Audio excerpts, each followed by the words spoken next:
मोक्षमार्गस्य नेतारं भेत्तारं कर्मभूभृतां ज्ञातारं विश्वतत्त्वानां वन्दे तद्गुणलब्धये। बोली पंच परमेष्ठी भगवान की जय। शांति विधाता सिख हजार शांतिनाथ भगवान की जय। द्वादशांग जनवाणी माता की जय। ग्रंथादिदासी तत्वा सूत्र जी की जय। आचार्य श्री उमा स्वामी जी महाराज की जय। आचार्य श्री विद्यासागर जी महाराज की जय। परम पूज्य मुनिपुंगव श्री सुधा सागर जी महाराज की जय। अड़ाई द्वीपस्थ समस्त महामुनि राजों की जय। पिछली कक्षा में हमने जो भारत आदि जो 7 क्षेत्र हैं उनके विस्तार के बारे में ज्ञान किया तथा किस प्रकार से उत्तर के क्षेत्र दक्षिण के क्षेत्र के समान विस्तार वाले हैं इसका भी ज्ञान किया। अब आचार्य भगवंत जो सूत्र कह रहे हैं उसमें भरत और ऐरावत इन 2 क्षेत्रों की और विशेषता के बारे में बता रहे हैं। सूत्र उच्चारित करें। भरतैरावतयोर वृद्धिहासौ षट्समयाभ्या मुत्सर्पिण्य व सर्पिणीभ्याम। पदच्छेद देखें। भरत ऐरावतयोः वृद्धि ह्रासौ षट समयाभ्याम उत्सर्पिण्य अवसर्पिणीभ्याम। अर्थ होगा भरत अर्थात भरत क्षेत्र, ऐरावतयोः अर्थात ऐरावत क्षेत्र। अब यहाँ पीछे से लेंगे उत्सर्पिण्य अर्थात उत्सर्पिणी तथा अवसर्पिणीभ्याम अर्थात अवसर्पिणी। षट समयाभ्याम अर्थात 6 समयों की अपेक्षा, वृद्धि अर्थात वृद्धि, ह्रास अर्थात ह्रास। इस प्रकार संपूर्ण अर्थ होगा भरत और ऐरावत क्षेत्रों में उत्सर्पिणी तथा अवसर्पिणी के 6 समयों की अपेक्षा वृद्धि और ह्रास होता रहता है। भरत क्षेत्र में यह वृद्धि और ह्रास किस जगह होता है, किस स्थान में होता है? तो भरत क्षेत्र के जो 6 खंड हैं, 5 मलेच्छ खंड है और 1 आर्य खंड है। इसी प्रकार की संरचना ऐरावत क्षेत्र में भी है। तो यहाँ आदरणीय बड़े पंडित जी कहते थे कि जो यह संरचना है यह केवल आर्य खंड में पाई जाती है, अर्थात जो वृद्धि और ह्रास इन 6 समयों की अपेक्षा होता है यह केवल भरत और ऐरावत क्षेत्र के जो आर्य खंड है केवल उनमें यह वृद्धि ह्रास होता है, मलेच्छ खंड में नहीं होता है। इस प्रकार से हमें जानना चाहिए। अब उत्सर्पिणी तथा अवसर्पिणी क्या है, इन दोनों की परिभाषा को देखें तो उत्सर्पिणी की परिभाषा होगी जिसमें प्रत्येक वस्तु की, प्रत्येक चीज की अथवा अनुभव आदि की वृद्धि होती है, उसे उत्सर्पिणी कहते हैं। अनुभव आदि अर्थात सुख दुख, इस प्रकार से जो वृद्धि होती है वह उत्सर्पिणी काल है। इसका जो समय है अथवा स्थिति है वह 10 कोड़ा कोड़ी सागर का है। और दूसरा जो काल है वह है अवसर्पिणी काल। इस काल की स्थिति 20 कोड़ा कोड़ी सागर है तथा इसमें जो पूर्व में जो वस्तुएं कहीं, वह जो वस्तुएं हैं उनका ह्रास होता जाता है, कम होती जाती हैं। आयु आदि, शरीर की ऊंचाई, वर्ण आदि, कांति आदि, यह सब घटते जाते हैं। इस प्रकार से उत्सर्पिणी और अवसर्पिणी इन 2 की परिभाषा हुई। दोनों काल 10 कोड़ा कोड़ी सागर, 10 कोड़ा कोड़ी सागर की मर्यादा लिए हुए हैं, इसलिए कुल मिलाकर 20 कोड़ा कोड़ी सागर का एक कल्पकाल माना गया है। इनके 6 भेद कौन से हैं? तो अवसर्पिणी की अपेक्षा से देखें। सबसे पहले सुषमा, फिर सुषमा, फिर सुषमा दुष्मा, पश्चात दुष्मा सुषमा, फिर दुष्मा और दुष्मा। इस प्रकार से अवसर्पिणी की अपेक्षा यह 6 काल होते हैं। उत्सर्पिणी की अपेक्षा इनसे विपरीत अर्थात दुष्मा दुष्मा, दुष्मा दुष्मा सुषमा, सुषमा दुष्मा, सुषमा और सुषमा सुषमा। इस प्रकार से यह अवसर्पिणी और उत्सर्पिणी की अपेक्षा काल भेद होंगे। अब जो यह काल है अर्थात जो काल के 6 भेद किए सुषमा आदि, इनमें किस प्रकार से समय विभाजन होगा भिन्न भिन्न अपेक्षा से देखते हैं। सबसे पहले जो काल है सुषमा, इसका समय 4 कोड़ा-कोड़ी सागर का होता है। पश्चात है सुषमा, इसका समय 3 कोड़ा-कोड़ी सागर का होता है। पश्चात सुषमा, इसका काल 2 कोड़ा-कोड़ी सागर का होता है। इस प्रकार 4 + 3 + 2 = 9, अर्थात यहां तक 9 कोड़ा-कोड़ी सागर हो गए। अब शेष रहा 1 कोड़ा-कोड़ी सागर। इसमें से जो 3 काल अभी शेष हैं उसमें सबसे पहले है दुष्मा-सुषमा, इसका काल 1 कोड़ा-कोड़ी में 42,000 वर्ष कम का होता है, अर्थात 42,000 वर्ष कम 1 कोड़ा-कोड़ी सागर। पश्चात है दुष्मा, इसका काल 21,000 वर्ष तथा दुष्मा का काल 21,000 वर्ष। इस प्रकार से कुल 10 कोड़ा-कोड़ी सागर का एक अवसर्पणी काल होता है तथा इसी प्रकार अवसर्पणी काल होता है। अब यहाँ जिज्ञासा उत्पन्न होती है कि आचार्य भगवंत ने यहाँ भरत और ऐरावत इन 2 क्षेत्रों के काल को बता दिया कि इनमें वृद्धि और ह्रास होता है, अल्पसर्पणी और उत्सर्पणी, इस प्रकार काल भेद है। तो क्या शेष क्षेत्रों में यह होता है या नहीं होता? तो इस जिज्ञासा का समाधान करने के लिए आचार्य भगवंत सूत्र कह रहे हैं, ताभ्याम अपरा भूमयोवस्थिताः। पदच्छेद देखें, ताभ्याम अपरा भूमयः अवस्थिताः। अर्थ होगा ताभ्याम अर्थात भरत और ऐरावत क्षेत्र के। ताभ्याम यहाँ द्विवचन पद है, इसलिए यहाँ 2 जो ऊपर कहे गए हैं भरत और ऐरावत उन्हें ग्रहण करना है। अपरा अर्थात अलावा, भूमयः अर्थात भूमि, अवस्थिताः अर्थात अवस्थित हैं। संपूर्ण अर्थ होगा भरत और ऐरावत क्षेत्र के अलावा शेष भूमियां अवस्थित हैं। अवस्थित अर्थात वहां काल भेद नहीं है। अब आचार्य भगवंत क्षेत्र की अपेक्षा को लेकर किस मनुष्य के कितनी आयु होती है इसका वर्णन कर रहे हैं। सूत्र उच्चारित करें, एकदद्वि त्रिपल्योपमस्थितयो हैमवतकहारी वर्षगदैव कुर्वकाः। पदच्छेद देखें, 1 द्वि त्रिपल्योपम स्थितयः हैमवतक हारी वर्षक दैव कुर्वकाः। इस प्रकार से पदच्छेद होगा। अर्थ देखें, 1 अर्थात 1, द्वि अर्थात 2, त्रि अर्थात 3, पल्योपम अर्थात पल्योपम की, स्थितयः अर्थात स्थिति वाले अथवा आयु वाले, क्रमशः हैमवतक अर्थात हेमवत क्षेत्र, हारिवर्षक अर्थात हरिवर्ष क्षेत्र तथा दैव कुर्वकाः अर्थात देवकुरु के मनुष्य की होती है।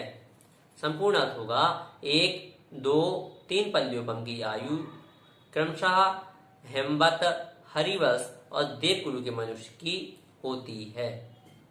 सूत्र में जो 3 पद आए हैं, हैमवतक, हारिवर्षक और दैव कुर्वकाः, इसका अर्थ किस प्रकार से लेंगे? क्योंकि यहाँ का जो शब्द है यह इन पद के पीछे जुड़ा हुआ है, तो इसका अर्थ जो बनेगा वह इस प्रकार बनेगा।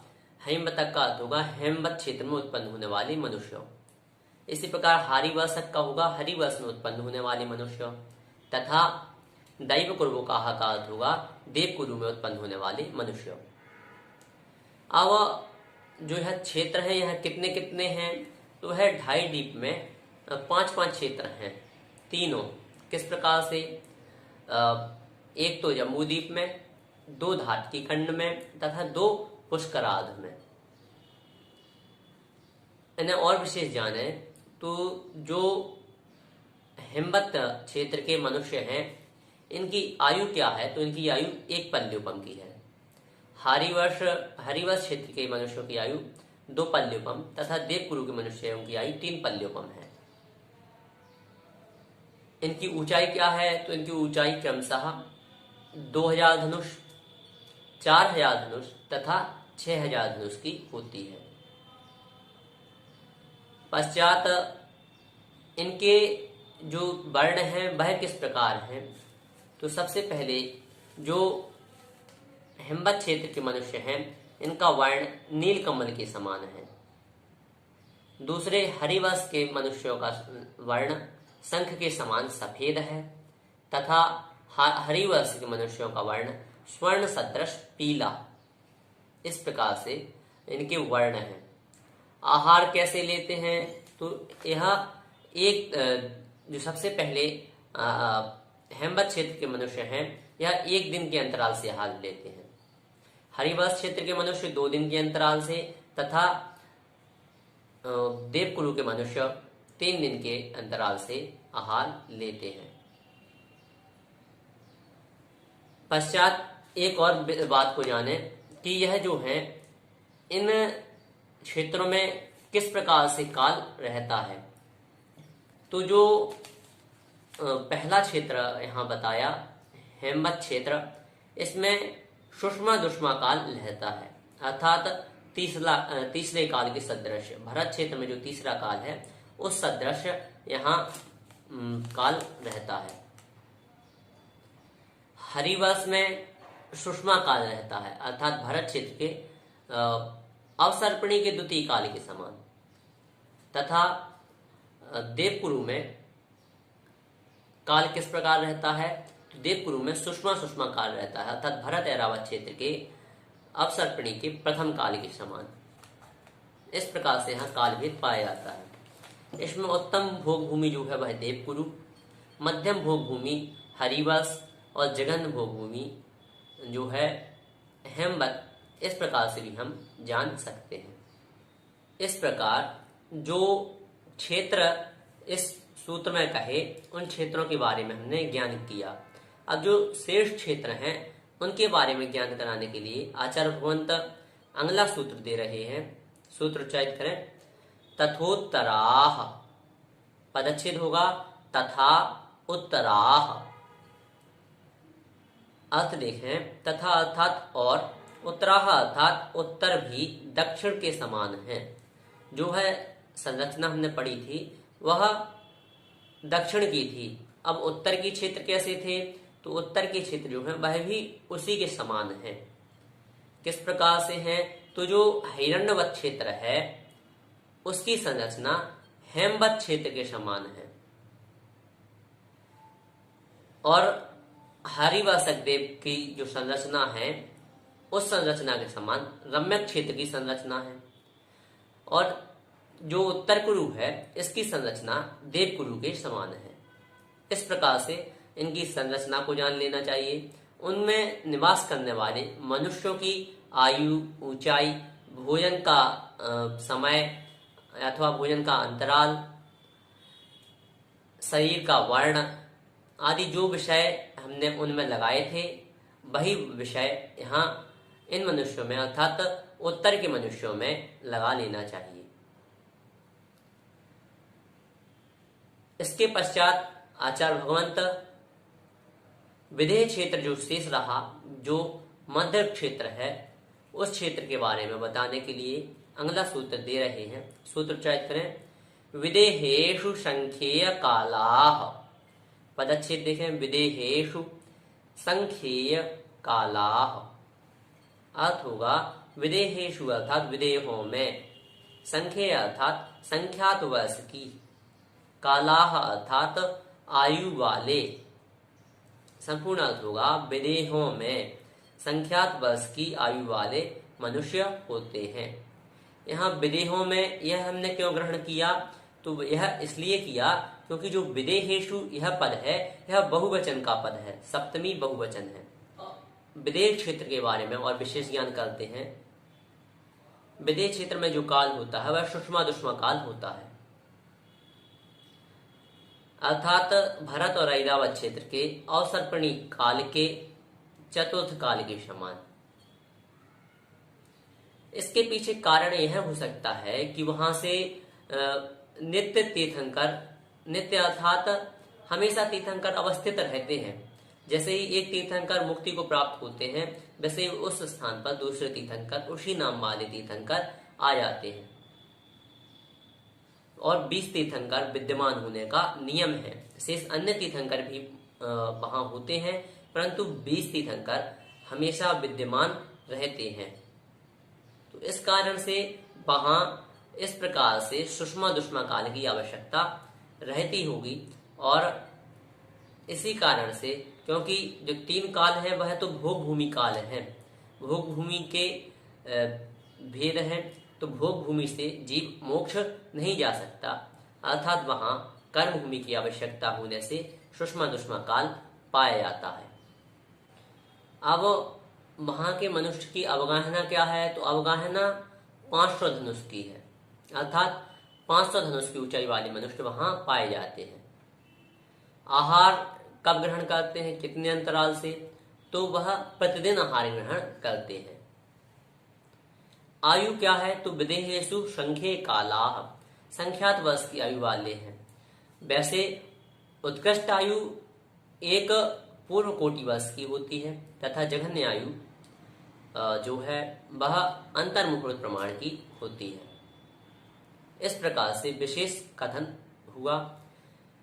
जो पूर्व कोटि वर्ष है, एक पूर्व कोटि वर्ष, वह क्या है? तो 70 लाख करोड़ वर्ष प्लस 56,000 करोड़ वर्ष को जोड़ देने से जो आयु प्राप्त होती है वह वहां के मनुष्य की आयु उत्कृष्ट आयु होती है।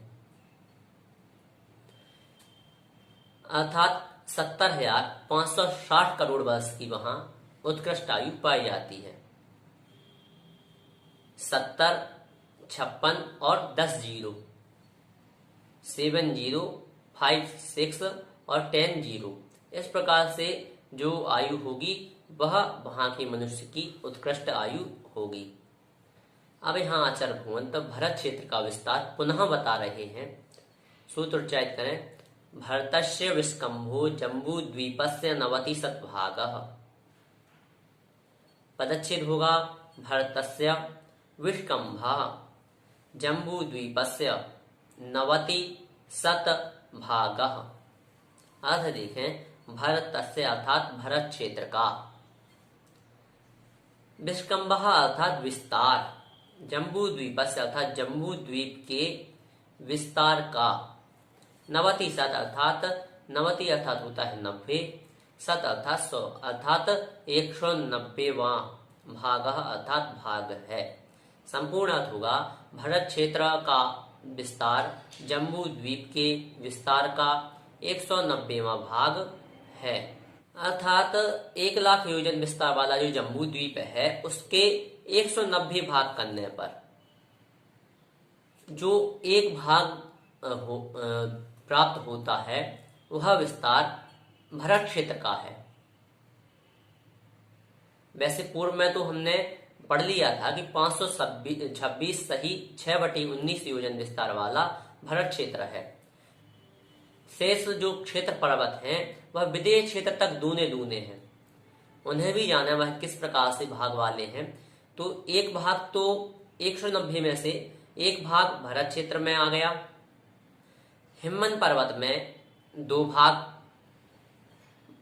पश्चात हेमवत क्षेत्र में 4 भाग, महाहिमवन पर्वत में 8 भाग, हरि क्षेत्र में 16 भाग तथा निषद पर्वत के 32 भाग हुए। विधेय तक दोगुना करना है तो विधेय में 64 जो है 190 में से 64 भाग जो है वह विधेय क्षेत्र को प्राप्त होंगे, अर्थात इतना विस्तार विधेय क्षेत्र का है। इसी प्रकार जो दक्षिण के हमने क्षेत्र पर्वत जाने, इसी प्रकार से उत्तर के क्षेत्रों में भी विस्तार है। तो उत्तर के जो क्षेत्रों में विस्तार है वह भी क्रमशः 32, 16, 8, 4, 2 और 1 इस प्रकार से भाग वहां पर भी हैं।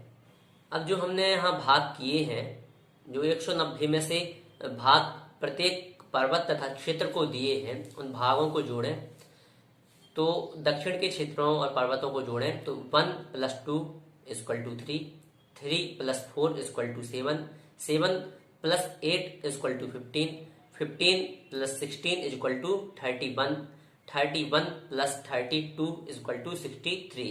इस प्रकार से दक्षिण के क्षेत्र तथा पर्वतों का विस्तार यहाँ तक हुआ। यहाँ तक निषद पर्वत अर्थात भरत क्षेत्र से लेकर निषद पर्वत तक का विस्तार 63 भाग तक आया।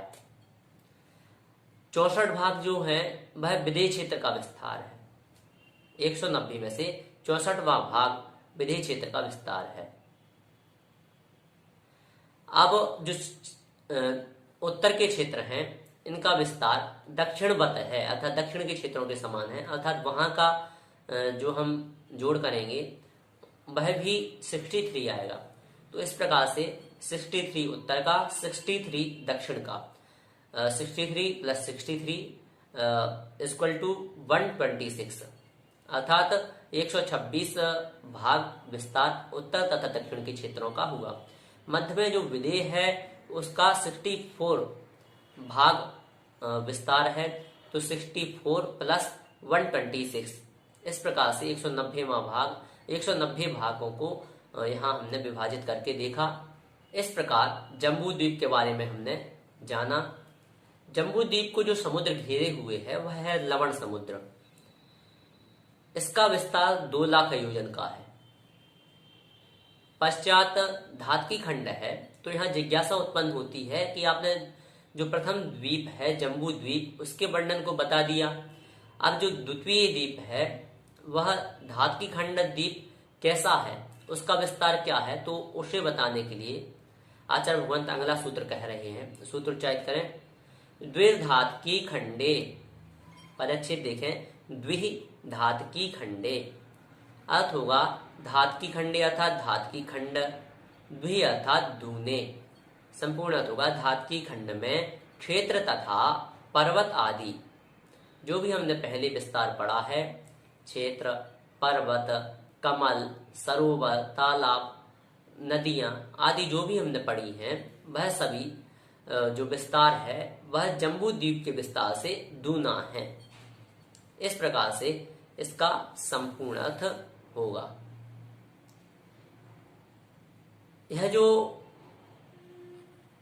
द्वीप है अर्थात धातकी खंड द्वीप है, इसे 2 भागों में विभाजित किया गया है और वह 2 भागों को विभाजित करने वाला ईश्वाकार पर्वत है, जिसके दोनों तट, एक तो जो तट है वह लवण समुद्र को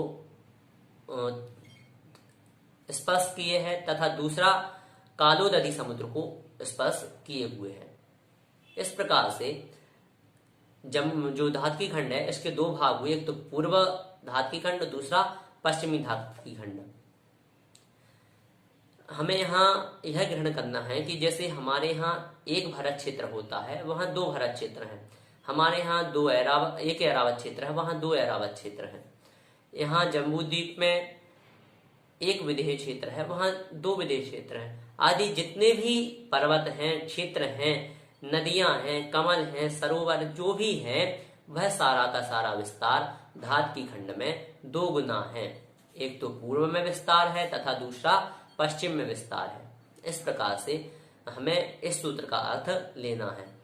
अब जो यह धातकी खंड है इसका नाम धातकी खंड द्वीप क्यों पड़ा, तो वह इसलिए पड़ा क्योंकि वहां धातकी वृक्ष पाए जाते हैं।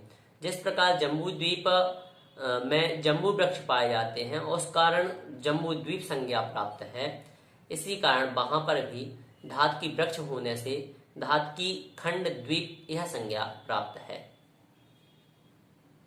इस प्रकार से यह धातकी खंड द्वीप का वर्णन हुआ। धातकी खंड द्वीप को कालोदधि जो समुद्र है वह घेरे हुए है। इसका विस्तार क्या है, तो इसका विस्तार 8 लाख योजन का है। अब इसके पश्चात है पुष्करवत द्वीप। यहां जिज्ञासा उत्पन्न यह होती है कि आचार्य भगवंत ने जम्बू द्वीप तथा धातकी खंड द्वीप के वर्णन को समझा दिया। अब पुष्करवत द्वीप की क्या रचना है उसे बताने के लिए आचार्य भगवंत सूत्र कह रहे हैं। पुष्करादे च पदच्छेद देखें, पुष्करार्धे च। पुष्करार्धे अर्थात पुष्करार्ध में भी, च अर्थात उतने ही क्षेत्र तथा पर्वत हैं। संपूर्ण अर्थ होगा पुष्करार्ध में भी उतने ही क्षेत्र और पर्वत हैं। इस प्रकार से इसका संपूर्ण अर्थ होगा। इस सूत्र में पूर्व सूत्र की अनुवृत्ति हो जाती है, अर्थात द्विधात की खंडे जो है वह यहाँ अनुवृत्त, उसका अर्थ यहाँ ग्रहण हो जाता है। वह किस प्रकार से, तो वहां अर्थ लिया था कि जम्बू द्वीप से धात की खंड का विस्तार दूना है। तो यहाँ धात की खंड के समान पुष्करार्ध द्वीप का विस्तार है, और समान विस्तार होने से जम्बू द्वीप के विस्तार से दूना विस्तार पुष्करवल द्वीप का भी हुआ। इस प्रकार से यहाँ अर्थ ग्रहण करना चाहिए।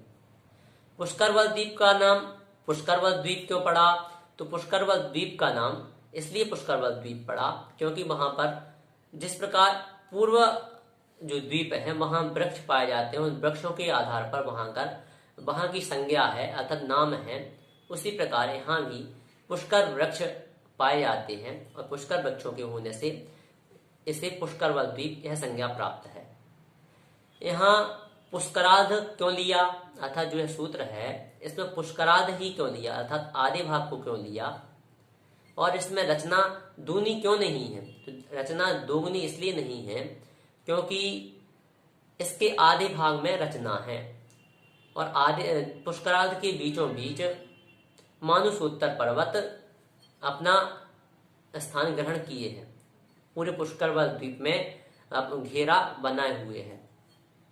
मानुषोत्तर पर्वत से इस पुष्करवल द्वीप के दो भाग होते हैं। उन दो भागों के होने के कारण इसके आधे भाग में रचना है। यह रचना जो है वह 8 लाख योजन में ही है। इस कारण से यहाँ पुष्करार्ध कहा गया, और धात की खंड द्वीप समान ही रचना कही गई। यह जो 2.5 द्वीप हैं अर्थात जम्बू द्वीप, धात की खंड द्वीप तथा पुष्करार्ध द्वीप, यह 2.5 द्वीप कहे जाते हैं। आज हमने 8 सूत्रों को पढ़ा।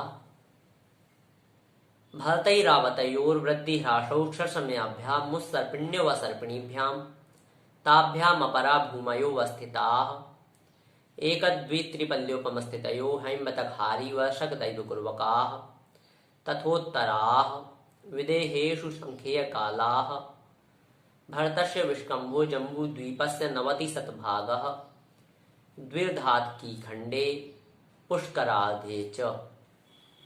इस प्रकार से 8 सूत्रों के माध्यम से 2.5 द्वीप तक की रचना को हमने जाना।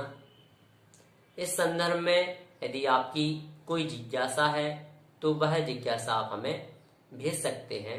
आप हमें YouTube चैनल पर भी अपनी जिज्ञासाएं कमेंट के माध्यम से बता सकते हैं, अथवा हमारे WhatsApp नंबर पर भी आप हमें अपनी जिज्ञासाएं भेज सकते हैं। जय जिनेंद्र।